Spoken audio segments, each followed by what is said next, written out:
Minister and the Health Secretary have both tested positive for coronavirus. I've developed mild symptoms of the coronavirus, that's to say a temperature and a persistent cough. And on the advice of the Chief Medical Officer, I've taken a test that has come out positive. So I am working from home, I'm self-isolating. Boris Johnson was in public last night, taking part in the nationwide applause to thank health workers. This is the scene live in Westminster this lunchtime. We will have the very latest from there, also on the programme. Well, the news comes as fears grow that certain hospitals may soon be overwhelmed. Health officials say some intensive care units are facing a tsunami of demand. Work is continuing to turn the XL Conference Centre in East London into a 4,000-bed hospital. We are facing the greatest health emergency that we have seen ever in my career and indeed the history of the NHS. The US now has more confirmed cases than anywhere else, though President Trump says the country will be back to work pretty quickly. Here, police have already issued some fines to people not following the rules about social distancing.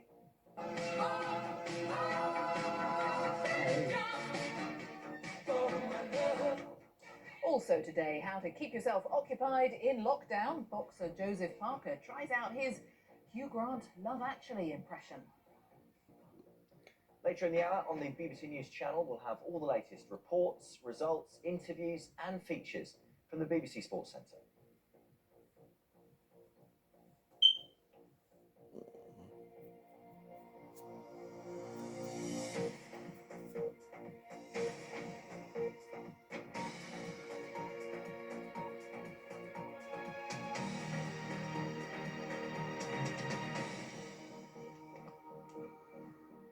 Hello, good afternoon. Welcome to the BBC News at 1.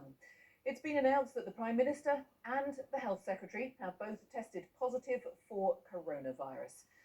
Boris Johnson says he has mild symptoms and will self-isolate in Downing Street, but will still lead the government response to the crisis.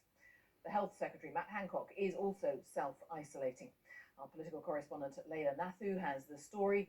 Just to tell you that her report contains some flash photography.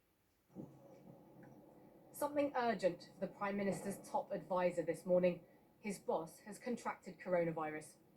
I've developed mild symptoms of the coronavirus, that's to say a temperature and a persistent cough. And on the advice of the Chief Medical Officer, I've taken a test that has come out positive. So I am working from home, I'm self-isolating, and that's entirely the right thing to do. But be in no doubt that I can continue, thanks to the wizardry of modern technology, to communicate with all my top team to lead the national fight back against coronavirus. Last night, the Prime Minister joined people across the country in paying tribute to NHS staff. He received the positive test result not long after, at midnight. His neighbour, the Chancellor Rishi Sunak, has not displayed any symptoms, so has not yet been tested. MPs have been following social distancing rules in Parliament, but the Prime Minister has been in close contact with others leading the government's response to the outbreak. Ministers and Number 10 staff have been told they don't have to self-isolate unless they start displaying symptoms. Boris Johnson will be self-isolating in the flat in number 11 Downing Street for 7 days. He is still leading the government's response to the coronavirus outbreak. Should his condition worsen, the Foreign Secretary Dominic Raab will take charge. The last time Boris Johnson saw the Queen in person was on the 11th of March. Earlier this week, they spoke by phone. The Prime Minister will be relying more heavily on technology to carry out government business in the coming days. And let's talk to Leila at Westminster this lunchtime. So the Prime Minister and the Health Secretary, Leila, talk us through some of the implications of this. Well, Jane, just in the last few minutes, we've had confirmation that the Health Secretary, Matt Hancock, has also contracted coronavirus. He has tested positive for it.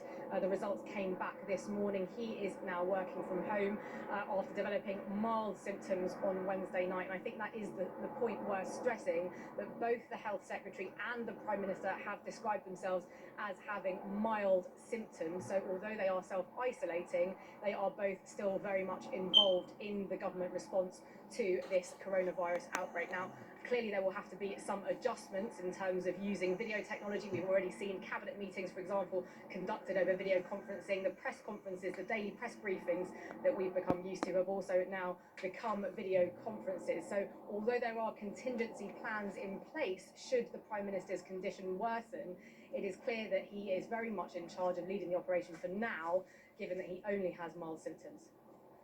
All right, Layla, thank you. Layla Nathu there at Westminster. Well, the Prime Minister's diagnosis comes as there is growing concern that NHS hospitals may be overwhelmed by coronavirus patients as early as this weekend. There is particular pressure on hospitals on the outskirts of London, where some health bosses have warned that intensive care units face what they called a tsunami of demand in the coming days. Globally, the US has overtaken China as the country with the most confirmed cases. It's risen to more than 85,000. Here, police have started issuing some fines to people breaching the lockdown rules, less than 24 hours after those rules came into force, and the Metropolitan Police is calling on any officers who've retired in the last 5 years to consider returning to work. Also, the government is urging people not to move house to try to limit the spread of the virus. They say buyers and renters should delay moving while these emergency measures are in place. Our health correspondent Richard Galpin has this report. In the hospitals around London, they're now bracing for the worst. The recent surge in the number of patients needing treatment as the epidemic moves towards its peak may mean some hospitals running out of intensive care beds this weekend. The whole hospital is removing those barriers between specialties, and we're actually working as one massive team together.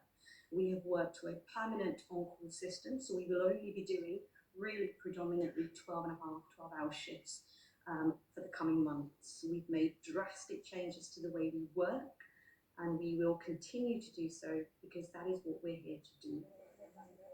And in central London, an NHS official has warned of a tsunami of cases in the coming days and weeks. And this as NHS staff are themselves falling sick. So there is now a race to build up to 13 field hospitals across the country to create more capacity. This one here in East London is being built with help from the Army. It's due to open next week, initially with 500 beds, eventually increasing to 4,000. Many retired nurses are being brought back into work in places like this. 5,000 in England alone have asked, they've come back and they've said that they're willing to join our profession once more. I'm extremely grateful to them all because we are facing the greatest health emergency that we have seen ever in my career and indeed the history of the NHS. The NHS is also now calling for nurses from other parts of England to work in the London area. Meanwhile, manufacturers like this one here in Scotland are working at full speed to provide more protective equipment for doctors and nurses around the country. There are still shortages. It's been confirmed that a GP in Essex has died. It's suspected but not confirmed that Dr. Habib Zaidi, who is 76 years old, died from coronavirus. His family say he sacrificed his life for his job. NHS staff say it's a very frightening time for them. People are really, really scared for themselves, for their teams and for patients because they just don't know when they go in to see a patient whether or not, even though they're not displaying symptoms, they may still have the virus. Hello, my name is Dr. Claire Taylor. Another GP is now in isolation with coronavirus symptoms thought to have been picked up from seeing patients. That we can't use our, what some would deem inadequate anyway, personal protection to see all our patients still. as we haven't got enough, and we don't have eye protection in general practice. We just have a surgical mask, a plastic apron and gloves. But amidst all this, there is at least some positive news from the experts who say the trajectory of the outbreak in this country is now showing that the social distancing measures may now be having an impact. Richard Galpin, BBC News. Let's talk to our health reporter Lauren Moss, and an intense